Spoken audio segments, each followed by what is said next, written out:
நீங்கள் பார்த்து கொண்டிருப்பது நியூஸ் 21 செய்திகள். தமிழ்நாடு செய்திகளை உடனுக்குடன் தெரிந்து கொள்ள நியூஸ் 21 செய்திகளை பாருங்கள். பாரதிய ஜனதா கட்சி சார்பில் மூவண்ண கொடி யாத்திரை. விழுப்புரம் மாவட்டம் செஞ்சியில் விழுப்புரம் வடக்கு மாவட்ட பாரதிய ஜனதா கட்சி சார்பில் பாகிஸ்தான் தீவிரவாதிகளுக்கு எதிரான சிந்தூர் ஆபரேஷன் வெற்றி பெற்றதையும் பிரதமர் மோடி தலைமையிலான மத்திய அரசுக்கும் சிந்தூர் ஆபரேஷன் வெற்றிக்கு முழு காரணமாக இருந்த முப்படை இராணுவ வீரர்களுக்கும் நன்றி தெரிவிக்கும் வகையில் மூவண்ண யாத்திரை நடைபெற்றது. இதில் செஞ்சி கிழக்கு ஒன்றிய தலைவர் தாராசிங் என்கின்ற சிவகுமார் தலைமை தாங்கினார். சிறப்பு அழைப்பாளர்களாக மாவட்ட தலைவர் KR விநாயகம் கலந்து கொண்டு மூவண்ண யாத்திரையை தொடங்கி வைத்தார்.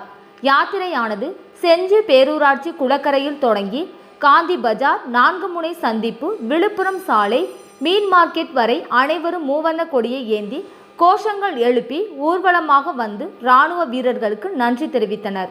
இந்நிகழ்ச்சியில் மாவட்ட பொதுச் செயலாளர்கள் பாண்டியன், அன்பழகன், மாவட்ட பொருளாளர் பிரேம்குமார், முன்னாள் மாவட்ட பொதுச் செயலாளர் எத்திராஜ், தரணி, தண்டபாணி, கல்வி நிறுவனர் வழக்கறிஞர் தண்டபாணி, முன்னாள் இராணுவ பிரிவு மாநில செயலாளர்கள் வசந்தகுமார், மாநில பொதுக்குழு உறுப்பினர் RS சரவணன் மற்றும் மகளிர் அணியினர், பாஜக நிர்வாகிகள் கலந்து கொண்டனர். நியூஸ் 21 செய்திகளுக்காக செய்தியாளர் அருண் பிரகாஷ்.